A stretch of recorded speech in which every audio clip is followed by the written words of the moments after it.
thank you for joining us this afternoon. My name is Dr. Sarah Cole, orthopaedic surgeon based in Cairns in far north Queensland, and it's my great pleasure to introduce Suzanne Rath, local physiotherapist, who's going to teach us all about hyperbaric therapy, for want of a better word. Yeah. Is that fair? Thank you. Yeah, absolutely. So mild hyperbaric oxygen therapy. That's what we're talking about today. We got into mild hyperbaric oxygen therapy because one of my physiotherapists was really interested in it. She has a keen interest in longevity and how we help people age better for longer. And so that's the first reason why we started looking at it. And the more of a research hole I went down, the more I realised the benefits of it for a whole range of different kinds of inflammation. And if I was to give you one takeaway from today, it's around inflammation management. So if we think about every chronic condition, every sports injury, and all of these things such as long COVID and various other conditions that have this chronic low-grade inflammation involved with them, that's where mild hyperbaric oxygen therapy has the most potential. Obviously there's a growing demand for non-pharmacological options. We have an aging population. We have people that have the money and they're willing to try other things. And really when I looked at it, the potential for benefit is quite high versus the potential for risk, which is quite low. But it's very much, and I'll emphasize this throughout this evening, and as well as treatment, so not instead of. And also big backstory for us is the fact that we have a concussion clinic, so via my personal story of having post-concussion syndrome. And so we provide a very whole person approach to concussion management, and so this is a really nice adjunctive treatment in that space. So these are the machines that we have. So the one on the left is the first one we got. It's inflatable, so that's it, fully inflated. But some of the issues we quickly realised with it, it's like getting into a swag. So any of our patients with mobility issues, they can't get in unless if they're like a walking stick. They would need assistance in, they can't lean on the sides, and also if they suffer from claustrophobia. When it's deflated, when you get into it first, it's probably that close to your face. So inflates, you've got heaps of room, like I can sit up in it. I used to get in it and take my laptop in that one, because that one's not fully oxygenated. You're breathing 98% oxygen through a mask. But we went back to, because we got a Queensland Business Growth Fund grant, so I went back to the grant people and went, it's not going to work to get a second inflatable one. So can we change the grant criteria? So we got this Ferrari one on the right. And it has been the one that has given us more problems with breakdowns than anything else, but it's also amazing. So it's super comfortable, it has a reclining chair. You have to take everything off in terms of any electronics, anything metal when you get in there, because it's fully oxygenated. So it's just that risk of the flammable risk. So that's the two of them. The one on the left is a soft shell, so it goes up to a maximum pressure of 1.5 ATA, or atmospheres absolute, which is the equivalent of 5 meters underwater. The one on the right goes, we can set it for anything between 1.3 to 2. And so this is classed as mild hyperbaric oxygen therapy because it's not at the medical grades. It's also not regulated because it's at below 3 ATA, but that massively reduces the risk to almost minimal of things like oxygen toxicity and so on. So there's a couple of things with regulation and different stuff that I will go into. But it works, so via Boyle's and Henry's laws, which essentially Boyle's law is that increasing pressure decreases volume, and so when we increase the atmospheric pressure, it compresses the air and we can get more oxygen into the same space. So we're trying to enhance oxygen delivery, which is why there's a big background for wound healing with hyperbaric oxygen therapy, because they're forcing oxygen into dead spots. And then Henry's law tells us the gas dissolved in a liquid is directly proportional to the pressure of the gas above it. And so the increased pressure forces more oxygen directly into the plasma, where oxygen doesn't usually live, or only just lives in your red blood cells. And the theory is that more oxygen is available to reach other tissues in your body. So plasma ideally then is delivering oxygen to places where it doesn't normally have access. So oxygen, we all know it's important. Key for converting nutrients to ATP, which is our cellular energy source. It's all the stuff we learned in physiology. Without enough oxygen, our mitochondria can't function efficiently. So our energy production slows and we have slower healing, fatigue and impaired performance. As we use oxygen to create ATP, so that cellular energy, our cells also produce reactive oxygen species, or ROS. So these are free radicals. Some of them are useful for immune function, but if we get too much, we get oxidative stress. The difference with the milder pressure of mild HBOT is it doesn't overwhelm those antioxidant systems.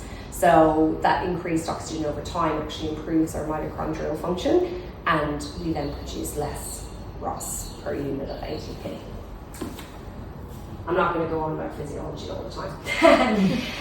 This is just a image that shows at normal sea level, air has 21% oxygen, so normal arterial oxygen saturation over on the left, versus at 1.3 ATA, breathing 24% oxygen, which still actually increases that arterial oxygenation.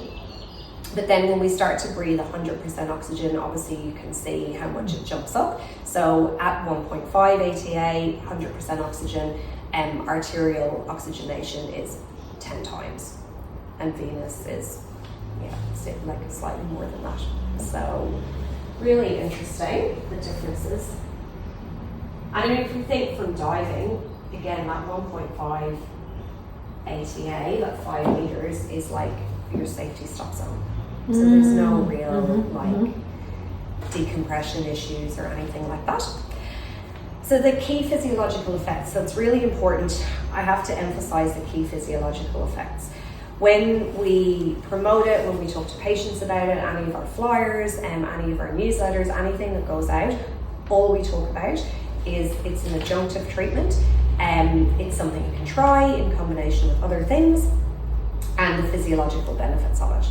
And the reason for that is TGA restrictions. So we aren't allowed to advertise it for any condition. So we can't put out research papers saying, oh, there's been this paper on autism, or there's been this, or there's been that. So obviously we're very careful with how we say things. And what I've done towards the end is gone through our sort of top 5 types of patients that come to us right now, and most of them, a lot of them are coming via referrals now, but a lot of people also find it via their own research. And somebody said, thanked me the other day for bringing it to Ken's. She had a chronic health condition a couple of years ago, and she was trying desperately to get into Townsville, and she couldn't get through. And so I know people as well with things like chronic decompression sickness or post-concussion that's just been going on too long, and they just can't seem to get the referral into the Townsville clinic. And Ro, you probably know more about that sort of referral process than I would. So yeah, so it just gives people options. We also have a lot of people that opt to stay in Cairns who have been referred to Townsville and could go to Townsville because they don't want to go and uproot to Townsville for 4 weeks or whatever. But yeah, so we spoke about the increased ATP, some benefits for neurogenesis, stem cell mobilization, for wound healing, collagen production, anti-inflammatory, where have I got this? Yeah, so your IL-10 is an anti-inflammatory cytokine, so helping to down-regulate the chronic inflammation response, new blood vessel growth, parasympathetic activation. This happens actually probably the earliest of anything. So after 1 to 3 sessions, people get that increased parasympathetic response. It's not necessarily maintained for a long duration of time, I guess, unless people are doing other things as well. But one of the things I say to people about just giving it a try is like, you're sitting in something without your phone, and you have to read a book or you have to relax, and you don't have people calling you. So even just that is helpful in and of itself. Big machine though. Just tell me what you mean by parasympathetic activation. Yeah, so people feel really calm, but they have done studies on increased parasympathetic activation. One of the most common effects we'll tell people, like some people sleep really, really well after their first session. So people come in for one session and they're like, oh, I didn't feel different. I go, well, you're not really going to. It's kind of like going to the psychologist for one session. So most of the research on it has been done in blocks, and it's been done in massive blocks. So Paul Hart, who's a doctor in the States who really pioneers and drives it, he does blocks of like 40 to 100 or more sessions. But we would generally advise people to start with 10 in kind of reasonably close succession and see what the difference is. So depending on what outcome measures we want to measure. And it helps the body to build resilience to oxidative stress. Oh, where's my contraindications from? Might be the next one. So these are the off-label conditions in the US. So they're the recognized off-label conditions by the FDA. And so the typical pressures are the same as what we have in private centres, so 1.5 to 2 ATA, the typical time is 60 minutes, and oxygenation is between kind of 21% to 95%. Frequency, they say 3 to 40 sessions. I don't really think 3 is going to do very much, but whatever. And some protocols use it twice a day. We haven't used it twice a day with anyone. But this just gives you a list, like an idea of the range of conditions that people are seeking treatment for. So it goes from everything from like autism to like long COVID to spinal injuries to, I looked it up. My mom has glaucoma. I was like, ding, hyperbaric oxygen therapy and glaucoma. I'm like, oh, there's maybe some potential that it's going to do something. So dosing principles. So this is one of the many books I've read about it by Paul Hart, The Oxygen Revolution. He always have these really like dramatic names, but he has some amazing case studies and research papers and different things in it, like incredible things. Like premature babies being put into chambers in hospital-controlled environments, and a whole range of things. That's super interesting. But generally, as I mentioned, we generally would go with a 60-minute protocol. We offer people the option to do 90 minutes. We would say 3 to 5 times a week initially. Very few people come 3 times. We also recommend a treatment break, so that they might sort of come for a month for their first block of sessions and then take a break for a week or 2 just to see what the effects are. So that is generally how we do that. I feel like I'm doing this totally the wrong way. So contraindications. So all of our clinicians who do the pre-assessment did a 25-hour Hyperbaric Association course. So we've all the paperwork from them, all the contraindications, all the assessment forms and so on. The bullet point is anything outside of our scope of practice or anything that we're slightly concerned about, we go back to their GP or their specialist. So I'll go into a couple of situations or types of those patients that we've had in a little bit. But anything where there is the risk of a collapsed lung, or if they've had sinus surgery or recent chest surgery, or anything where pressure is not going to be a good thing, is an absolute contraindication. Heart failure is a contraindication. There's actually an accepted ejection fraction, but if somebody wrote heart failure, I would be asking their GP. Severe COPD, because they have that hypoxic drive to breathe, so you don't want to be blasting them. And we have had people come and ask, and we've said no. Certain chemo drugs, so any oncology people, we go to their oncologist. Implantable devices, Is that because of the for the flammable risk? Is that why you say the implantable I think devices? it's the compatibility with the pressure, and so that would be a check thing, but I would never put somebody in that.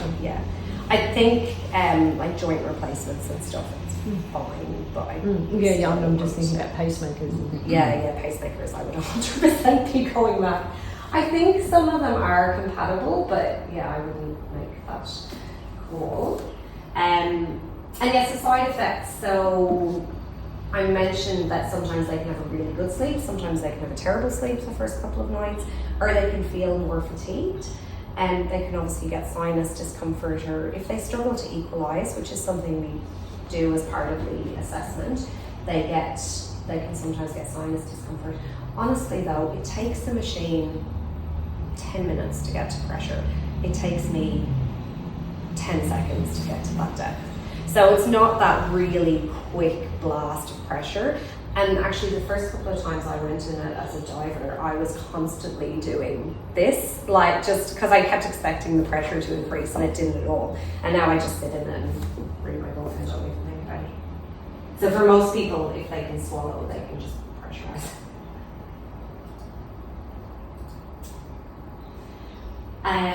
So the International Hyperbaric Association training is the thing that we did. Obviously we do safety screening before each time the person comes in. We check their blood pressure, their SATs, how they've been, any negative effects from the last time, etc. So the assessments are run by physio, initial and follow-up assessments. The actual day-to-day putting the person in the chamber is then run by one of our admin who's trained in it, because it's just get in and put a button. I put myself in it all the time on weekends. And really for her, it's just like checking the obs, coming back to the physio if there's any concerns and whatnot. And then the research. So the best place to go to for research is this website, which is called hyperbaricexperts.com. And similar to that FDA off-label list, it's got a long list of stuff down the right-hand side, and you can click on the thing and see what the relevant research is.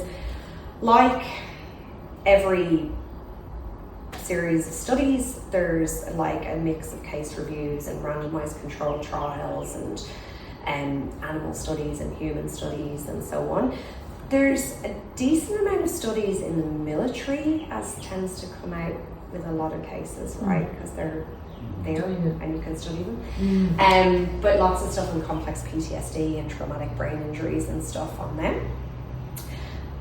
Down to, some of the trials are older, like there's a double-blind randomized controlled trial in MS. There's a few trials in MS, but probably one of the better ones is early 80s. So, yeah, but that's a really nice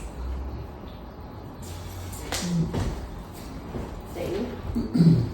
And every time I go on this site, I learn something new. So I found something new the other day.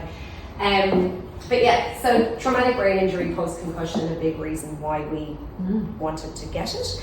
And so some of the reasoning behind this is that they think it's attenuating effects of hypoxia and inflammation in the brain. So one of the theories behind residual concussion symptoms is that the blood-brain barrier is interrupted and stuff can get through the barrier that doesn't normally get through there. Lessening seizure frequency is one of the things that's been shown, improving gross fine motor skills, advancing cognitive and executive function.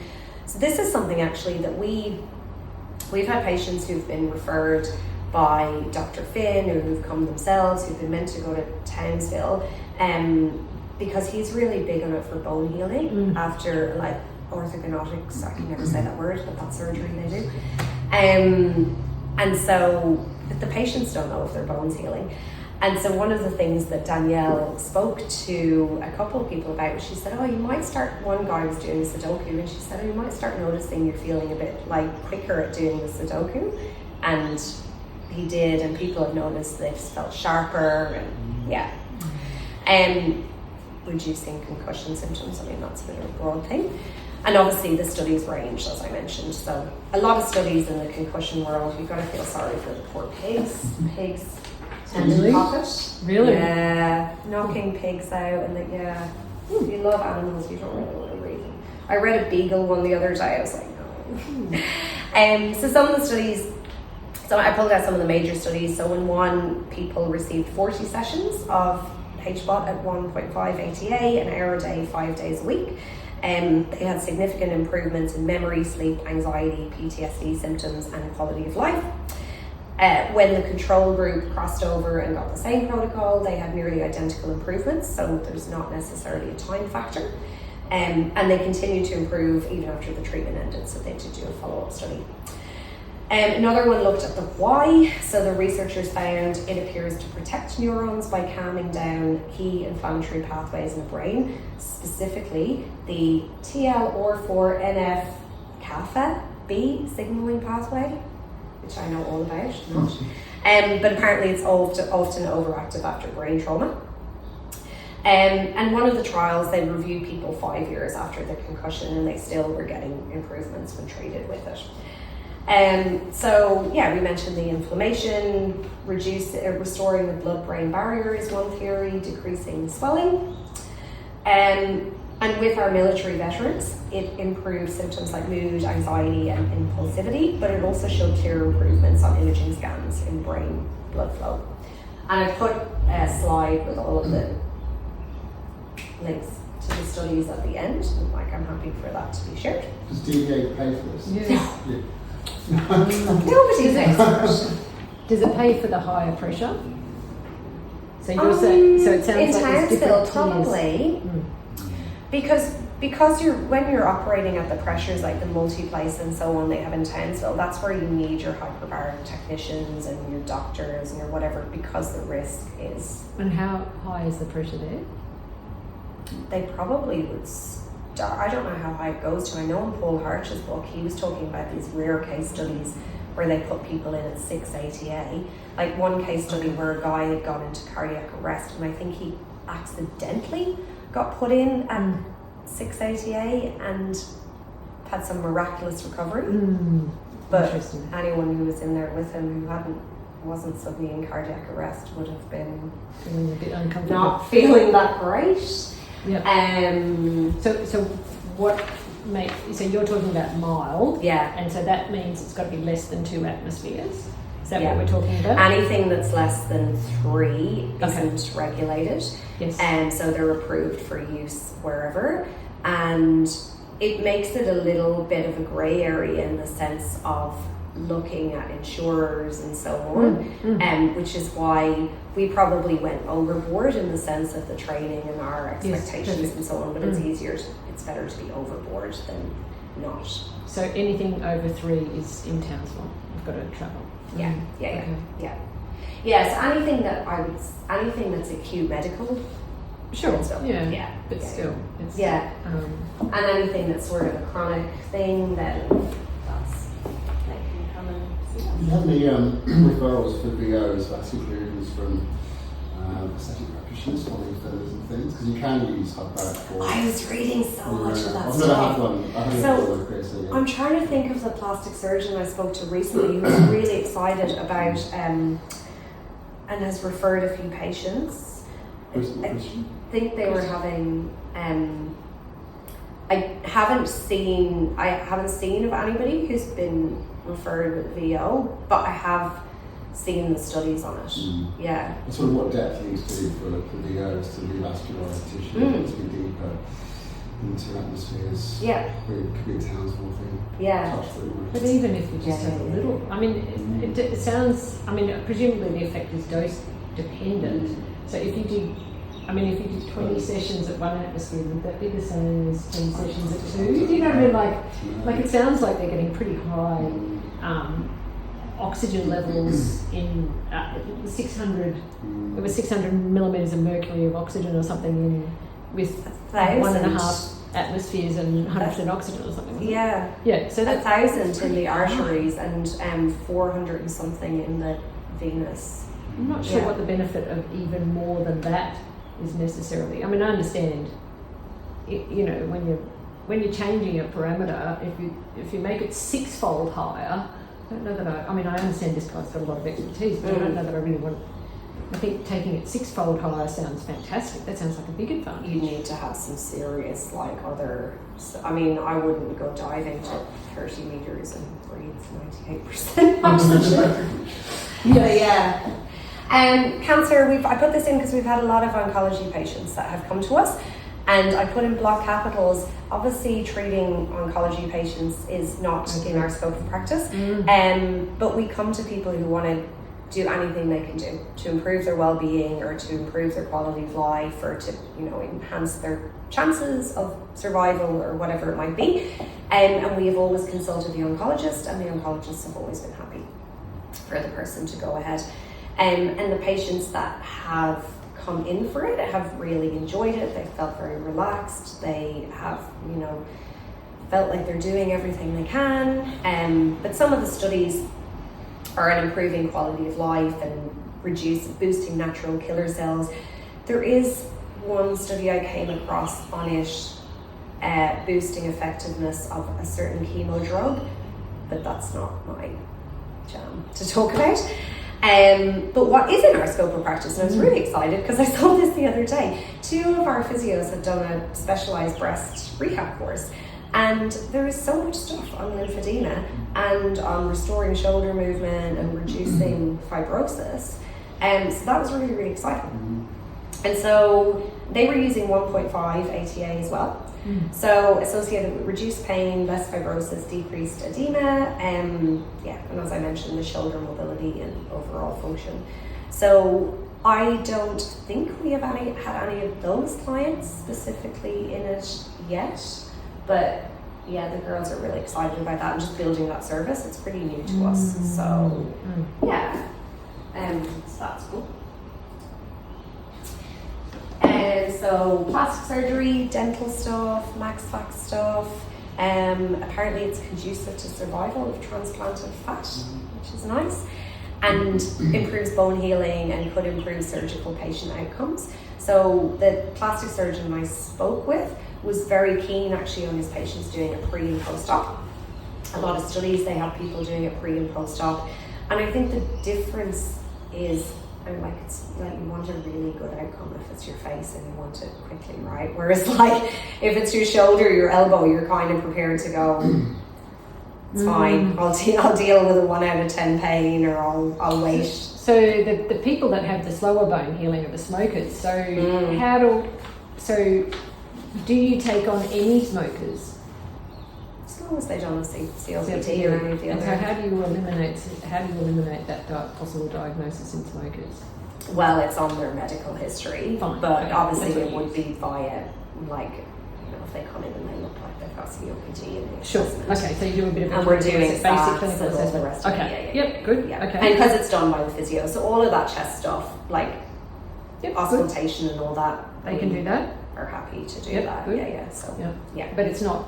I guess what I'm asking is, if they smoke, do you exclude them, eliminate them all outright? And the answer is no. You assess them. Yes, perfect. Yeah. Okay, that's interesting. Yeah.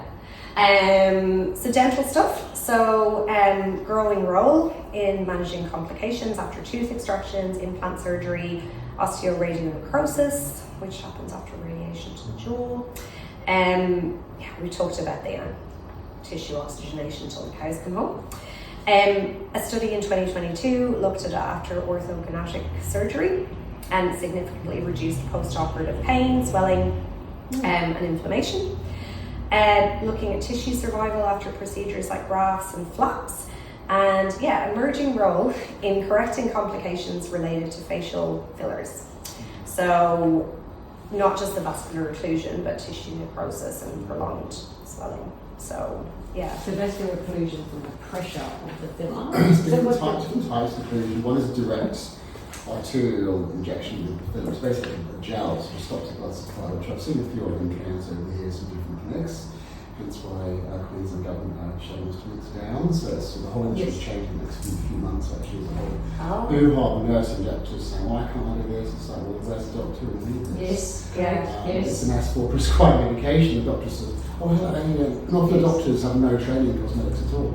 They're employed by the chain clinics just to get a tick box. No history taking, and also the nurse, the procedure's unsupervised. Doctor doesn't know what's a procedure. Complications happen, doctor doesn't know about it, and the patient's left wandering around. With complications, which I've been followed up. I've seen. So have you seen the blindness? I haven't seen blindness, Yeah. but I've seen 2 noses from, say, injected. Yeah. Pretty significant Ischemia? Yeah. The nose is pretty serious. Well, the gum was affected as well. So Yeah. I said, okay, let's make some phone calls. The problem is, because I'm a token doctor, you then get involved. Whereas the prescribing doctor, it's not my fault. No, So you're a it's, secondary. it's presented if you take an accountability, you're the ones actually face to face. The telehealth doctor is somewhere in Sydney or something. Might just be a junior doctor who's qualified. Yeah. $40 for a consult, and nobody has major complications. Yeah. And complaints are going through the roof. Often nurses are doing a weekend course at clinic and sending back to the business. But most are actually fine, but it's why go blind for a non-essential procedure? Yeah. Yes. 8 cases since 2016. When I first started in 2013, it was 0. So it's sort of all of them. 8 cases Australia-wide. Yeah. Many more globally. Yeah, it's actually and more cases of severe retinal damage. 8 cases of complete blindness in one eye, and 80 cases something of severe retinal damage. So it's not just the orange and plus, the things with noses and blah blah blah. So it's an issue. And so direct injection of filler into the vessel, and then the alternative is just the pressure. Yes, compression. In fact, also you get platelet aggregation, which I've had once. 3 days later. From what? From inflammation, poor blood supply, various patients, like smokers. And that can cause delayed occlusion, which I manage. But that happens. So it's not a case of if, it's when you recruit. So complication will start injecting. So it's just a case of how you manage complication. The problem with some of the nurses, they're doing procedures and not managing complications and referring off to ED or to a local doctor. So we can't do a procedure, we can't manage complications. Exactly. So that's the issue. So. It's interesting. It is really interesting. Go on. Going back to this, do you combine the effect of the osteoclast and things with shockwave? Because that can actually also trigger the exogen sort of.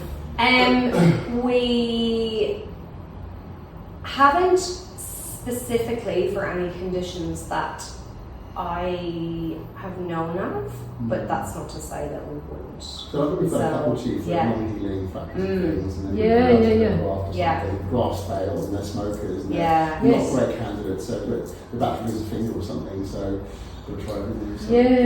I think for us to do shockwave on a fracture, I would want approval from their orthopedic surgeon. You might know about it. So someone, first of all, was Jeremy, but you know about it. So is it? I mean, like my husband had a little fracture in his thumb, and he's getting a shockwave, but I'm pretty sure he's not going to sue me. And that's the thing. Like, if it was any of my friends or it was me, like I'm forever blasting my ankle with shockwave because it's just stiff. Well, I don't want to do the exercise. Literally, like, I'm like, I could do some dorsiflexion exercises more often, or I could just shockwave it and I get, like, it just frees up and it's nice. So, it's not bad.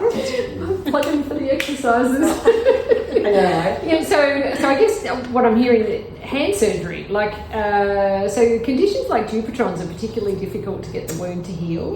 And so are these people interested in it because they're dealing with superficial wounds? Do you know what I mean? Like, are you dealing with dental and max fax because it's close to the surface? Is that what's going on? Is that why they've embraced it? I mean, my theory on it is that it's like a high stakes. But patients are very invested in their recovery. That's my theory. I don't know if that's. You mean that's that the type of patient is interested? Well, that the patient is. I mean, I guess if you get, if you had something go wrong with fillers on your face, you're going to want it fixed pretty quickly. Whereas if I had something go wrong with my hip that no one would say, I see what you're saying. Worry. But that's just my theory. I don't know. What about tendon healing? I mean, is there anything, rotator cuff repairs? Yeah. You've got studies for that as well? Yep. I have that one with sports one. We don't tend to find in the clinic that a lot of sporting people come in. And that's so far. And again, I think it's due to referral based, potentially referral based, potentially natural healing. Sometimes people are just going to heal anyways, so they don't go down the route throwing everything at it, or they But I do think there's a level of how much it has gotten out there. So. Sounds education, as in Patient provide care? education. Yeah, patient and health practitioner and belief systems, and because patients have to pay for it, there's always a percentage of people that have that belief around money that they won't offer the thing when someone needs to pay, whereas my belief is about optimizing the patient service, so giving them the optimum option and letting them choose. So, and I use the analogy, I was telling my team about this today because we just had a team day. I think it's really insulting to assume people's finances, and I also think about my family and the treatment I would want them to have. So like my husband, as an example, he had a straight leg raise of like 20 degrees a couple of years ago. I can't remember what he'd done to his back, but anyway, something he'd done it before. He'd done it before a few years ago. He'd had an injury and it sort of flared up or whatever. And I mean, I treated him every day to get it back to normal. And so I'm like, well, why wouldn't I recommend that to a client if I know that I'm not going to say to the client, oh yeah, just come back in 2 weeks, like your straight leg raise is 15 degrees or whatever, and you can barely walk. But I'll just assume that you can't. Right. So I'm going to recommend the optimum thing. But the story I told my team today was years ago, I went to test drive a Mini in a place at garage back in Ireland, and it was those really obnoxious, stereotypical car salesmen. And anyway, I test drove this Mini, and I was looking at the boot and stuff, and at the time I was working with heaps of elite sport, and so I was carting treatment tables and gear bags and bikes and heaps of stuff around, and I said, it's not, this boot, it's just not going to work for me. I think it's just too small. It's fine if you're just going down the shops and bringing your clothes, but it's just not really going to work. And he was so obnoxious, and he just goes, well, I mean, when are you going to make a decision on the car? And I left there, and I'm like, what else they sell in that showroom? BMWs. And he's just missed out on going, yeah, okay, I totally hear you, but here's this BMW that we have that's got ample boot space. That flips back really quickly, pop a bike in there, and it's the assumption. And so I think so many of us do this for our patients, and that's, anyway, all other things. Some mindset, not programming, if you like, and then listen to people who think we know, rather than offer different alternatives. That can be difficult to change sometimes. Yeah, but I think you're right. We, as soon as the patient walks in the door, we judge them. Yeah. And we start thinking about what their expectations are, and I think you're right. If there's an opportunity to step back and not judge them and say, these are what all your options are. Where do you think you sit in this? And like you say, listen to the patient and hear what they're really trying to get out of you. Yeah. And there's so much with experience in the sense of your communication and not feeling the need to fix every single thing for them. If you being direct and honest and saying, look, we can probably get this 60% of the way there, and it's also going to take this on your part, as opposed to, beating yourself up because the person hasn't gotten 100% better, right? It's just all that managing expectations that comes with experience. But I think you're not just managing the patient's expectations, you're managing your own expectations as well, and sometimes that's even harder. That we don't ever want to get better at. Some of the theories behind or studies on sports injuries. I have not tried it for jet lag recovery, but I am going to. Did you try it on me at the Spirit in the UK yesterday? Oh! I was in Milan doing some training. When were you there? 3 days ago. Nice. So I could imagine it would help jet lag recovery because remember in the aeroplane it's I think it's lower oxygen concentration in the aeroplane. Yeah, and you're sluggish and so you do get a little bit hypoxic for the duration of the. So they're because the cabin pressure of oxygen is lower than the ground, isn't it? Yeah, absolutely, it's lowered. Tell me more about decreases lactic acid. Are you saying that once you've got the lactic acid, it can decrease it, or it decreases your production of lactic acid? And the reason why I ask that is it something that you do as soon as you finish exercise because you stop making the lactic acid? So the studies I found around, so this is a summary from the training that we've done on the studies. The studies I've highlighted, one I found was on post-exercise recovery. Yes. And so muscle fatigue recovery in 20 male university students. They actually only had it at 1.25 with 35 to 40% oxygen concentration. Good, I don't know the reasoning for that. But they had recovery from muscle fatigue. So yeah. You must. Yeah. MCL and ligament healing. Yes. So a Rath study. 24 rats divided into treatment and control groups, significantly improved ligament healing. But there has been a few on MCL and ACL. There was one, I don't know why I didn't pull it up. ACL reconstruction or ACE? There was one on MCL tear where they had an accelerated return to play versus a control group. You mean like a non-surgical treatment of ACL? Of MCL, sorry. I would need to pull it up. Yeah, that's right. Yeah, I feel like there Because has it been must some be. stuff on the reconstruction, but yeah. PRP. This is really exciting. So most of the studies are animal, but they're combining HBOT with PRP. And so a 2024 study, hit up the poor rats again, combined hyperbaric oxygen therapy and PRP on osteochondral repair. No, sorry, rabbits. So the control group, HBOT only, PRP only, and combined HBOT and PRP. And the combination therapy group had significantly enhanced tissue regeneration. Okay. Which I guess makes sense, right? Yeah. And then rotator cuff repair, again, the rabbits. 20 rabbits had a rotator cuff repair. Half of them had HBOT at 2 ATA for 120 minutes daily over 5 days. And they had improved tendon healing and increased tensile strength. So, yeah. And again, there's been a couple of animal studies on rotator cuff. I would need to look through. I feel like there's definitely been human case studies. I just don't know the quality of the human studies. With the MS case stuff, how many sessions of HBO with DOT are they doing before and after PRP or with the rotator cuff stuff? In the Studies or in the studies it was combined, so I don't know what they were doing. I don't think they were doing HBOT before the PRP. I think they were just combining HBOT and PRP, or PRP only, or HBOT only. And then one treatment protocol within the PRP and HBOT, they're doing HBOT after PRP injections, or and what were the outcomes? Was it looking at knees? Was it looking at? This was osteochondral repair, okay, so they were looking at tissue regeneration. Okay.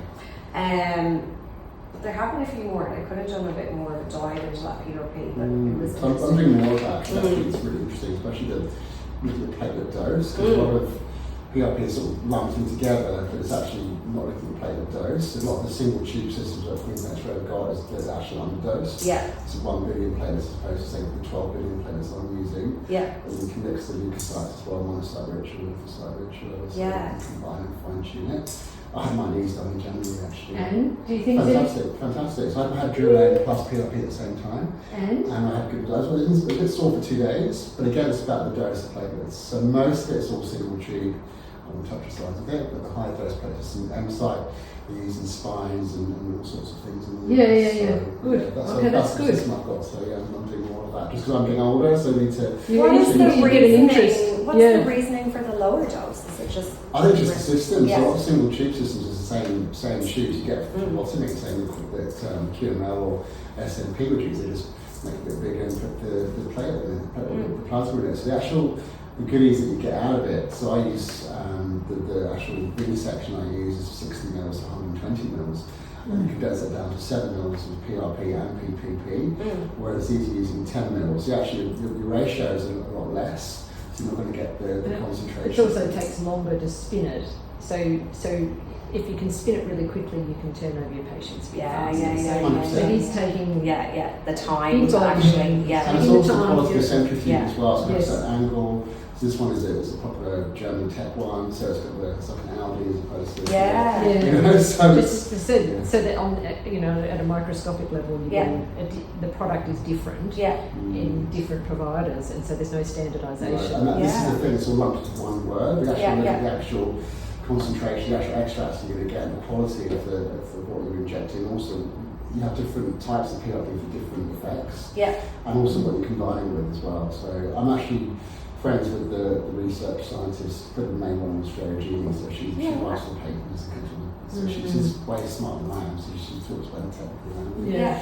She's doing this. And also there's a few interesting doctors in Australia, one in Geelong, I did some training with this year. He was ex-orthopedics at NHS, he's an international radiologist now, so he's got a clinic just doing that, so any issues I've got, I message him just what the best option is and all that stuff. It's quite good to be part of. I find the doctors and researchers in this area are actually quite caring, they actually want to help their patients in ways sort of not just the big fun model. It's actually quite interesting. And that proves the point as well. Like when you're looking at it for yourself, you're like, well, I want the best option, not just like whatever I can get. I don't want the like one that I can get into the quickest. That's like on When you actually have your self-disclosure, you're actually using yourself as a template for your patients. As I've got in my clinic, I actually have and would have myself. So when you start sort of prescribing stuff that I will be taking all pretty much. Yeah. So, you know. Right. Yeah, cool. Interesting.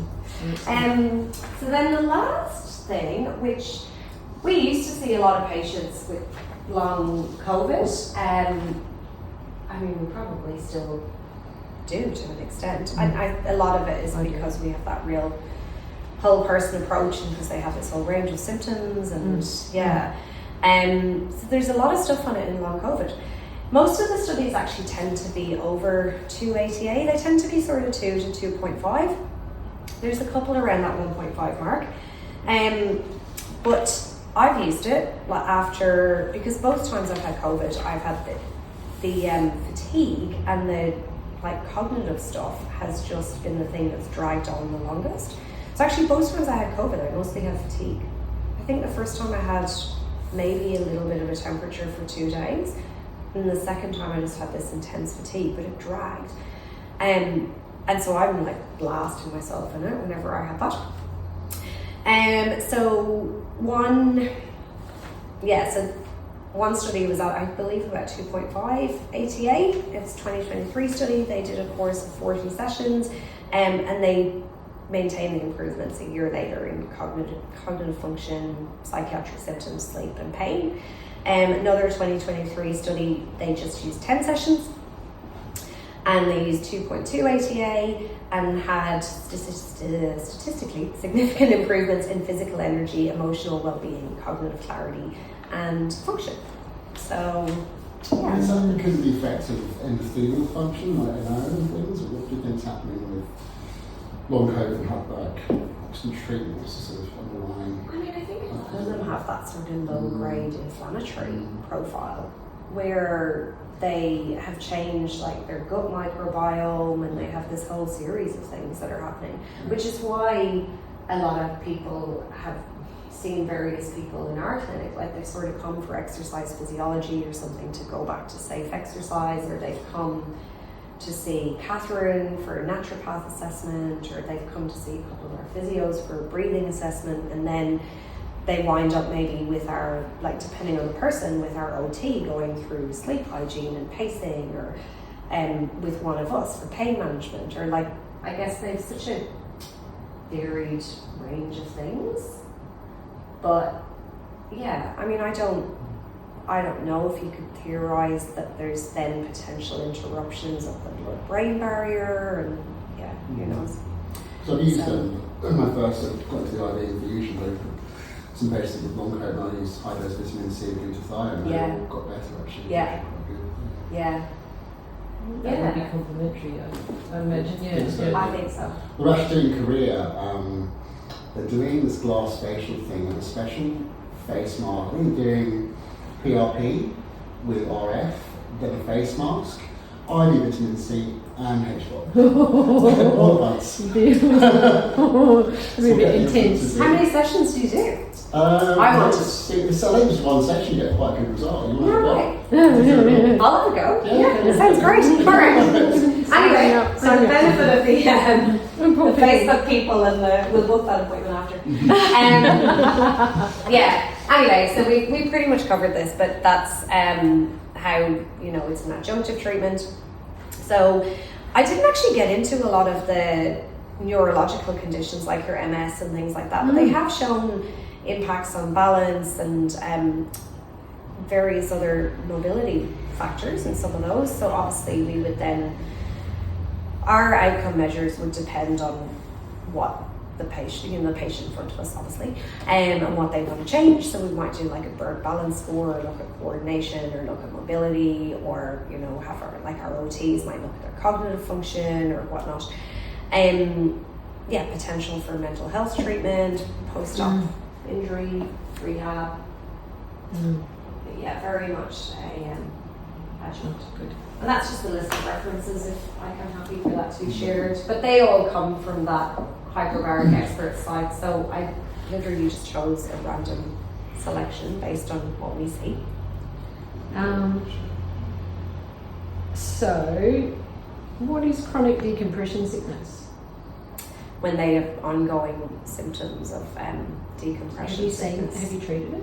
I have seen, not before we had hyperbaric therapy, I have, yeah. So those patients with just like weird and wonderful low back pain or muscle aching or things that just sort of drag on. Yes. I haven't seen the neuropathic stuff, but that's not to say it doesn't exist.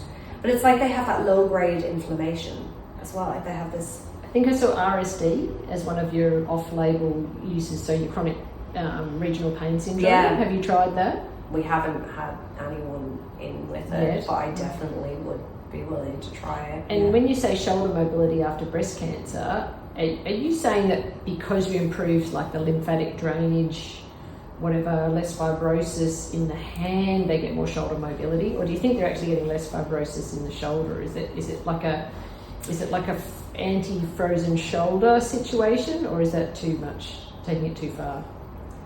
There's a couple of I should look up the frozen shoulder. There were a couple of things on frozen shoulder. I think it's a combination of the blood flow, the fibrosis, the inflammatory stuff, and I think if you just if you relieve their swelling and their general pain, more comfortable to move. Yeah. Because I think with lymphedema, and someone asked me about this recently around our breast rehab service, it's really hard to say categorically that you're going to just get rid of it. Like sometimes, depending on the person, obviously it's management, but lots of people it mightn't flare up for years. And so, yeah. We talked about sports recovery. So you talked about that osteochondral and PRP. Is Dr. Finn using it because he perceives that he's getting more rapid bone healing? Is that a reasonable assumption? Yeah. Have you got studies that show improved bone healing? I did try to find the orthogonadic ones, but I didn't look super hard. So there have been a lot of animal studies, but I haven't found a lot on humans. Okay, yeah. But there has been a lot on animal studies for bone healing. There are some studies that looked into for the effect of shockwave for bone healing. So there is some studies as well. For shockwave, for that. Yeah, I looked at the shockwave ones too. I'd want to pick my patient to be shockwaving their jaw. Well, you can use a small tip. It's not super high pressure, it's only 2 bars or something. So it's fairly straightforward. But I mean, again, I would shockwave my own jaw, right? But some of this is physical mechanical transduction. It's just like simple exerting exercises, but you use a probe to do it for you. So does it improve osteopenia, shockwave, and H-box, do you think? I wouldn't shockwave osteopenia. But H-bot, I can definitely see how it could. Yeah. And there's there's a few bits on that. Can you tell us about cost? Yep. So we do a package. So we do a pack of 10. Yep. So the initial assessment is depending on the hard chamber is more expensive. So the hard chamber is about $200 for an initial.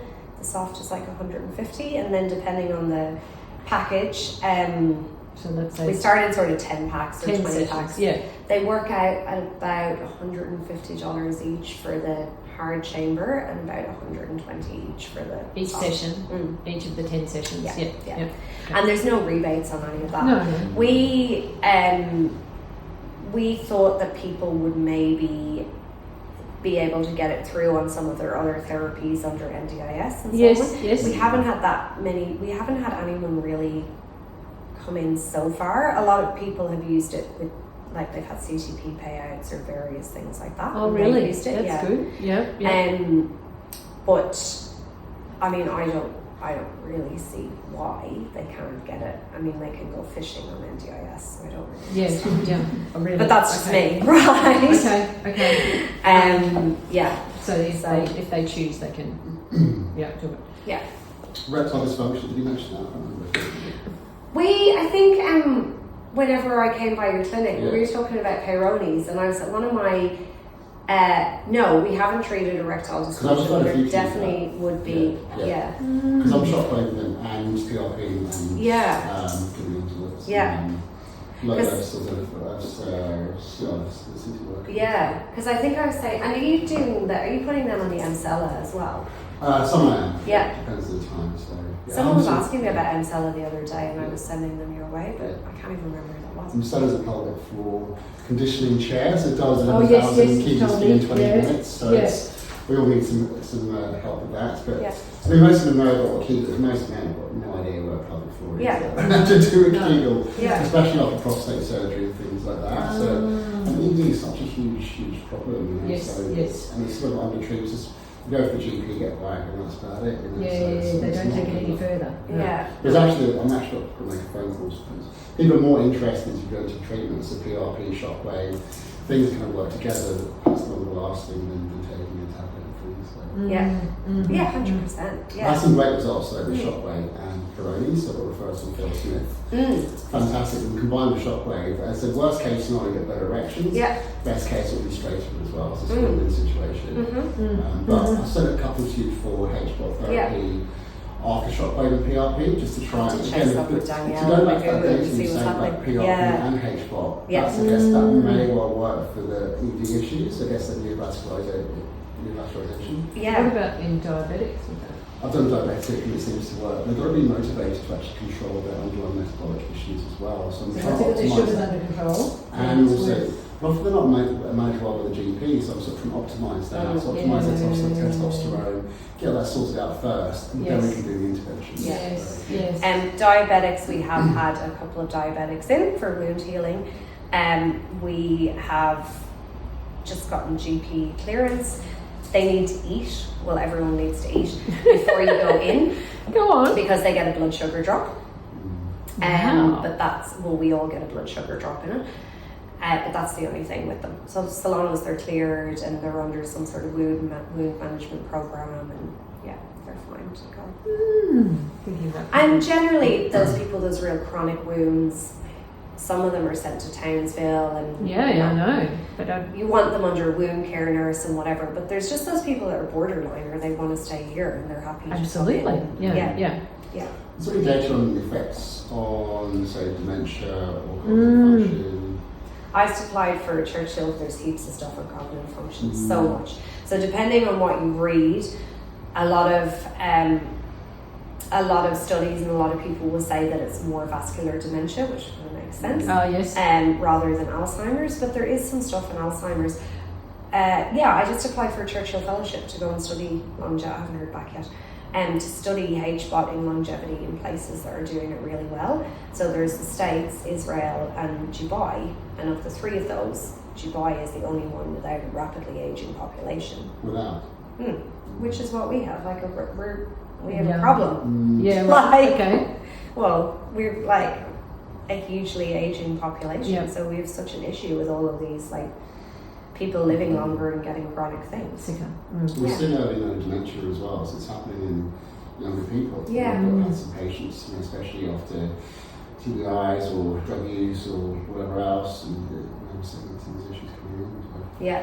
Interesting, actually, there's a big Stores Medical Shockwave. They've actually got a much bigger version which they use in other countries for acute coronary syndrome. You can use it for, and also for dementia as well. So Yeah. it seems to be that effect of vasodilatation that seems to have an effect for all these different things that Yeah. we're sort of recognising here in the West. So certain countries like Iran use it quite a lot. Yeah. But certainly it's available. So there's a model of actually almost the biohacker patient that wants to prolong their life. Do we have that in Cairns? Is that coming? I was looking Like that guy in the Netflix show who was completely nuts. But I mean, is that patient in Cairns? Yeah, I mean it's everywhere, but I guess it's creating that service provision that we're used, I guess, to disease model. Correct. And if we're programmed into that, actually normalising pathology, but not actually optimising health. No. And I think from the optimising health point of view, there's a whole role in the workplace of Australia has a productivity problem. Yes. And we have, like, people won't step up into leadership, you have executives taking their lives, you have, like, women don't want to be in leadership, you have rising rates of burnout in women. But at the back of it, like, you can be a high performer if you have high performance habits. Yes. And, like, you build your And resilience. support. Like, everything's a muscle. Yeah. I'm on my soapbox now. But, you know, like, if you get 8 hours of sleep, if you eat low inflammatory foods, if you don't come home and drink a bottle of wine because you're stressed, right? Like, if you don't rely on caffeine to perk you up, all of those things. Yes. But people are just running on, like... We're both listening intently. But so you have that whole model of, like, people who maybe want to perform in their career, who want to get to the top, but they want to do it without burning out and hustling and running themselves into the ground. I think it's also breaking away from the norm. Actually, you're having to carve out your own individual way of life, which comes with a teacher telling you how to do, which can be difficult. So you're almost like fumbling in the dark. So actually you can then use your own experiences and then actually share that. That's what I found myself. I'm sort of doing experiments, finding this supplement, this thing, and then sharing it to my patients, and they're sort of kind of like, that worked really well. So you're mostly using yourself as a template to then figure out what works and what doesn't. So that sort of internal inquiry, you have to have the desire for that. And if you're busy, you've got a family, blah blah blah, then you're just in survival mode, really, isn't it? So. Well, that's the thing, and it's trying to work out, like, micro habits and things you can implement into your day, and there's just more to it as a fix than, like, workplaces tacking on a yoga class or pizza day. Yeah. Or, like, you know, female participation in sport is a whole other thing, right? Like, why do we have? I just did Ironman Port Macquarie. Why, when we know that women are better at ultra distance endurance, is there only 120 people out of 900 that are women? Yeah, right. And, you know, so you blame the, like, well, they've got kids, they've got this, and then, okay. That's a whole societal thing that, Anyway. Leave everyone on that thought. We're all on the same page there. The thing I've just started doing, which is actually I'm really excited about, it's called a stellate ganglion block. Have you heard of those before? Stellate ganglion block. Yes. So stellate ganglion is a synthetic chain, runs from C6 down, it's about 2 vertebrae long, shaped like a star, and that's the main ganglion for your sympathetic nervous system. And most of us have got hyperarousal with that in the West because we're in fight. That's against the interface between mind and body. That's the stress response on a physiological level. So if you can essentially turn that down, you're going to reduce the adrenaline, all the catecholamines being kicked out. So you can have effects on everything. So is it like a nerve block? Like I wouldn't use, the pain doctors anaesthetists will do Novocaine, whatever. Yeah. But I'm using platelet-rich techniques, and also, so I don't know if the dextrose, which works. So I had 3 patients, I had it myself as part of the training actually with Dr. Hamid in Geelong, and I felt a bit average for a couple of days. Everything was just slowing down, but it worked. I was like, oh, I'm back in my body. And it's not that I'm that bad, but you imagine people with PTSD and whatever else, they're completely disconnected. They can't feel their body, like it's, They're not conscious in their body. We have a big problem with disconnection, or disembodied consciousness, if you like.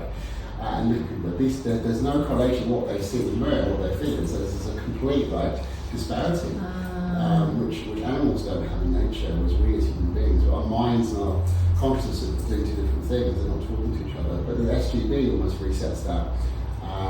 So I had one. She felt calm. They've all had improvement from it. I'm going to combine it with PRP and PPP, so using exosomes and things like that. So I've got one tomorrow morning, so we can see how she goes. But I think when you mentioned parasympathetic, you said it upregulates the parasympathetic system, and you almost described like a dysphoria that people you know, they can feel a bit strange. And I just wonder if that's what you're talking about. You're so used to being anxious, you're so used to being full speed, full power, and someone actually puts you in a quiet chamber with a book.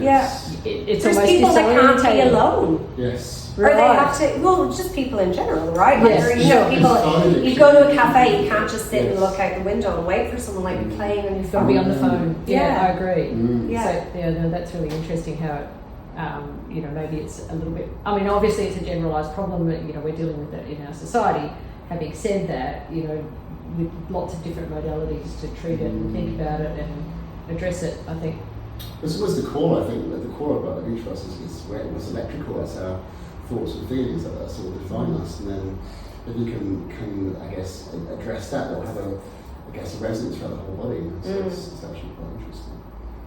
This like locus of control, the things that we can control, is so much more assistance with that, getting but even having a temporary opportunity to kind of, like say, you know, wind down the sympathetic system, just even momentarily, just to show them what it feels like. Because if it feels, you know, they may feel bad, but actually they feel normal, and they're just not used to feeling normal. I'm not sure how many of us are used to feeling. We're so used to feeling, you know, like on we're just always doing something. We're always being stimulated. We don't know. Yes. And that's what becomes actually. People then get scared to let go of that. Yeah. control. Yes. And it's like, I think that's what I you're can't saying. possibly act. So what happened? So Yes. we have this fight or flight response that becomes conditioned for years and years and years. And people then you have all this myriad of health issues. Yeah. And they don't want to get better. They will let go of the control. So what do you want to do? Yes.